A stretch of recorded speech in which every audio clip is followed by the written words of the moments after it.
Hello बच्चों, कैसे हो आप लोग। मैं आपकी Renu ma'am. Acknowledge series by Amit publications. राष्ट्रभाषा भाग 5 पाठ 17। भारत के नृत्य। भारत में डिफरेंट डिफरेंट टाइप के अलग अलग तरीके के नृत्य होते हैं। कौन कौन से नृत्य होते हैं, वो कहाँ के होते हैं, इनके बारे में जानते हैं। पाठ 17 भारत के नृत्य। कक्षा में बिल्कुल ये भी एक नाटक है, नाट्य रूपांतरण है। इसमें टीचर और स्टूडेंट्स आपस में बातें कर रहे हैं, तो वातावरण बहुत चहल पहल का हो रहा है, क्योंकि क्या होता है कि प्रोग्राम वार्षिकोत्सव होने वाला है। तो अध्यापिका बच्चों को कह रही है अगले महीने हमारे स्कूल में क्या है, वार्षिक उत्सव है। सभी बच्चों को किसी न किसी कार्यक्रम में भाग लेना है, सभी बच्चों को लेना है। ऐसा सबसे आपसे भी कहा जाता होगा जब कक्षा में आते हो, क्योंकि वार्षिकोत्सव में भाग लेने से क्या होता है, हमारी बहुत सारी जो हमारे अंदर आंतरिक हमारी जो एक्टिविटीज है, जब हम ये करते हैं एक्टिविटीज, तो उससे हमारे बहुत सारी हमारी सांस्कृतिक योग्यताएं का निखार होता है, उनमें बढ़ती है वो। क्योंकि अगर हम केवल पढ़ते रहेंगे बच्चों और किसी भी एक्टिविटी में पार्ट नहीं लेंगे, तो हम केवल पढ़ाई कीड़ा रह जाएंगे। एक्टिविटी में पार्ट लेने से क्या होता है कि हमारा बहुत सारी चीजों का विकास होता है जो हम एनुअल फंक्शन में करते हैं। तो इस बार के समारोह में मुख्य आकर्षण क्या है, भारत के प्रमुख नृत्य। भारत में जहां जहां पर भी अलग अलग टाइप के नृत्य होते हैं, डांस होते हैं, उनके बारे में बताया जा रहा है। तो जो आराध्या बच्ची है, उसने बोला खुशी से कि मैम मुझे नाचना बहुत अच्छा लगता है, डांस करना, मैं नृत्य ही करूंगी। तो अध्यापिका ने कहा आराध्या, क्या तुम बता सकती हो कि भारत के जो मेन प्रमुख नृत्य हैं वो कौन कौन से हैं, क्या बताओगी तुम। तो उसने कहा जी मैम, मैं बताती हूँ आपको। भारत के बहुत सारे नृत्य हैं, उनमें से एक कथक है, कुचिपुड़ी है, भरतनाट्यम है और मोहिनी अट्टम है। तो टीचर ने कहा शाबाश आराध्या। इसके अलावा भी हमारे देश के हर राज्य में अलग अलग नृत्य शैलियां भी हैं। तो सब बच्चे कहने लगे मैम आज आप हमें बताइए, बहुत सारे डांसेस हैं हमारे भारत में, उन नृत्य के बारे में बताइए। तो अध्यापिका ने कहा ठीक है, सुनो मैं आज आपको बताती हूँ हमारे देश के कुछ नृत्यों के बारे में बताती हूँ आपको, कि क्या तुम जानते हो कि हमारे देश के जो अधिकतर नृत्य होते हैं वो कहाँ होते हैं, दक्षिण भारत में हुए। क्योंकि शास्त्रीय नृत्यों का जो आरंभ हुआ था वो कहाँ हुआ था, दक्षिण भारत में हुआ था। तो इसमें वेदांग जो बच्चा है उसने कहा मैम भरतनाट्यम का संबंध भी दक्षिण भारत से ही है ना, इसके बारे में कुछ समझाइए। तो अध्यापिका ने कहा बच्चों इस नृत्य शैली का विकास दक्षिण भारत के तमिलनाडु राज्य में हुआ था। ठीक है, इस नृत्य शैली में पैरों को बिल्कुल ताल के अनुसार जमीन पर पटका जाता है। जैसे जैसे ताल चलती है वैसे वैसे ही पैर चलते हैं नृत्य के अनुसार। और पैर जो है घुटने से विशेष रूप से झुके हुए होते हैं, घुटने से तो विशेष रूप से झुके हुए होते हैं। और हाथ और गर्दन जो होती है हमारी, वो कंधे चलते रहते हैं, उसमें हाथ गर्दन और कंधे हमारे चलते रहते हैं। और हमारे जो घुटने तक जो पैर है वो विशेष रूप से झुके हुए होते हैं। तो माही ने कहा मैम इस नृत्य शैली में मुख्य कलाकार कौन कौन से हैं। तो टीचर ने कहा इस नृत्य शैली के मुख्य कलाकार है रुक्मणी देवी जी है, और यामिनी कृष्णमूर्ति है, सोनल मानसिंह है, और मृणालिनी साराभाई जी है। तो आराध्या ने कहा मैम क्या कथक भी दक्षिण भारत का नृत्य है। तो मैम ने कहा नहीं, कथक का जन्म उत्तर भारत में हुआ था, ये दक्षिण भारत का नहीं है, ये उत्तर भारत का नृत्य है। और इस नृत्य शैली की प्रमुख विशेषता क्या है कि इसमें हाथ की हम जो हाथों से जो एक्शन जो मुद्राएं लेते हैं और पैरों की ताल पर बहुत अधिक ध्यान दिया जाता है। हाथ का और पैरों की ताल पर विशेष ध्यान दिया जाता है इसमें। कि सब बच्चे कहने लगे मैम कथकली कहाँ की नृत्य शैली है, आप बताइए हमें। तो मैम ने कहा बच्चों कथकली केरल राज्य की नृत्य शैली है। और ये नृत्य शैली में इसमें भाव भंगिमा क्या होती है, एक्सप्रेशन जो हम डालते हैं, उनका विशेष महत्व होता है। और इस नृत्य शैली में नर्तक बोलता और गाता नहीं है, ना तो वो बोलता है और ना वो गाता है। जो नाच कर रहा है, जो डांस करता है, वो ना तो गाता है और ना ही वो बोलता है। हाथ के इशारों और चेहरे के जो एक्सप्रेशन भाव भंगिमाओं से ही वो क्या करता है, अपनी भावनाओं को व्यक्त कर देता है। केवल अपने फेशियल एक्सप्रेशन से, चेहरे की भावनाओं से ही वो अपनी भाव भंगिमाओं से अपने एक्सप्रेशन को, अपनी भावनाओं को व्यक्त करता है। कथकली में रामायण और महाभारत जैसे महाकाव्य की कथाओं को प्रदर्शित किया जाता है। कथकली में क्या दिखाया जाता है? रामायण और महाभारत और जैसे ये जो महाकाव्य हैं उनको दिखाया जाता है। उसी के द्वारा ही डांस, उसमें नृत्य किया जाता है।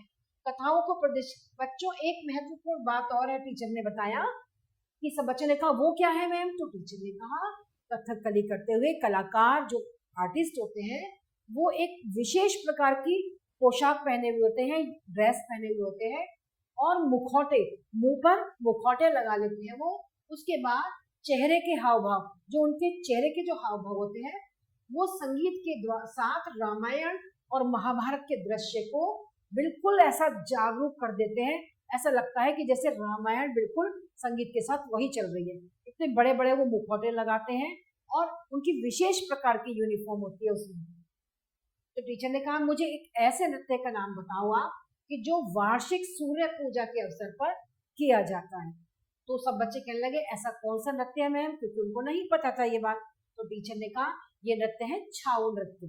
कौन सा नृत्य है ये? छाऊ नृत्य होता है। ये नृत्य पश्चिम बंगाल, बिहार और उड़ीसा में देखने को मिलता है। कहाँ मिलता है ये छाऊ नृत्य? पश्चिम बंगाल, वेस्ट बंगाल में, उड़ीसा में देखने को मिलता है और बिहार में। इसमें कलाकार अपने मन की जितनी भी उनके मन की भावनाएं होती है उनको शरीर की अपनी बॉडी के द्वारा, बॉडी की एक्टिविटी के द्वारा, उनकी गतिविधियों के द्वारा वो व्यक्त करता है। और इस नृत्य शैली में क्या होता है, टीचर ने बताया बच्चों कि कलाकार अपने मुखौटों का प्रयोग करते हैं। जो उन्होंने मुखौटे लगाए हुए होते हैं उनका प्रयोग करते हैं वो। सब बच्चे कहने लगे मैम कलाकारों के मुखौटे कहाँ से आते हैं? आप हमें बताइए कि ये मुखौटे कहाँ से लाए जाते हैं। तो टीचर ने कहा ये मुखौटे अधिकतर स्वयं ही ये लोग क्या करते हैं, चिकनी मिट्टी से बनाते हैं। और छाऊ नृत्य जो है इसमें ये बहुत शक्ति से परिपूर्ण नृत्य होता है, इसमें बहुत शक्ति भी लगती है। इस नृत्य में सब कलाकार अपने भावों को, अपने एक्सप्रेशंस को व्यक्त करने के लिए पैरों का ही प्रयोग करते हैं। और ये नृत्य प्रस्तुत करते समय शरीर की भाषा बिल्कुल काव्यात्मक होती है। शरीर की भाषा भी, उनकी बॉडी लैंग्वेज भी ऐसी हो जाती है कि जैसे बिल्कुल काव्य में ही, छाऊ नृत्य में वो बिल्कुल डूब गए हैं, उसी में ही बिल्कुल रम जाती है उसी में। क्योंकि चेहरे पर तो उनके मुखौटे लगे होते हैं लेकिन पैरों, अपने बॉडी के एक्सप्रेशन से ही वो काव्यात्मक दिखाई देती है।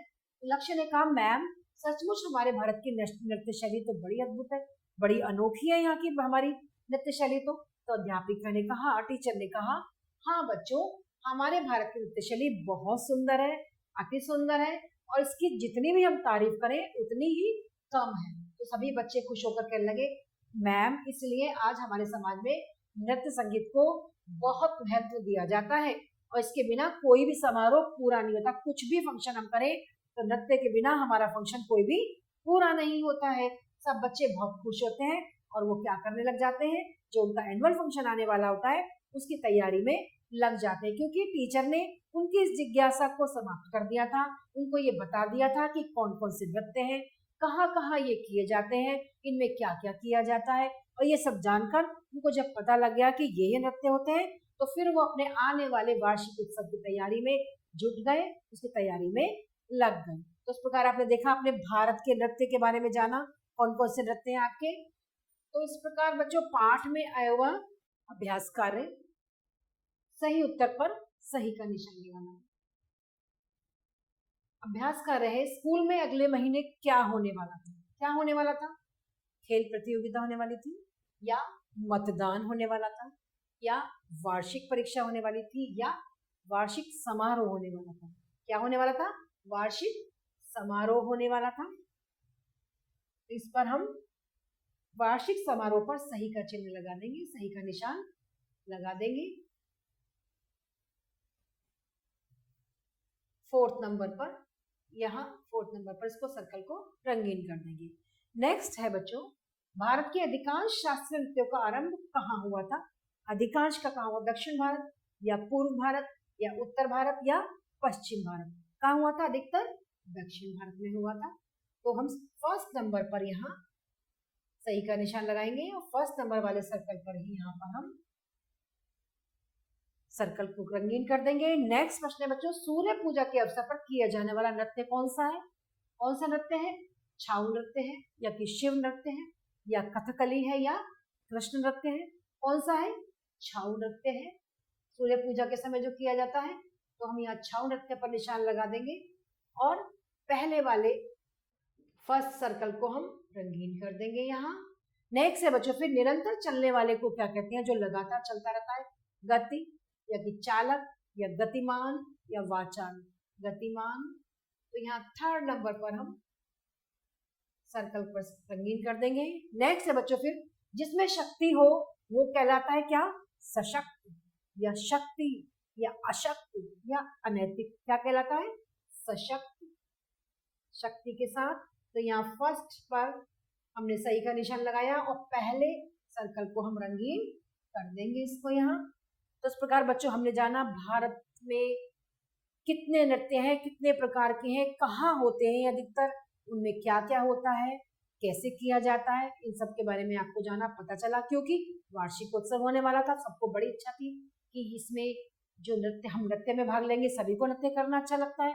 तो टीचर से उन्होंने पूछा और टीचर ने उनकी जिज्ञासा को शांत किया और बताया कि ये नृत्य कहाँ कहाँ होते हैं और कैसे होते हैं, उनमें क्या क्या किया जाता है।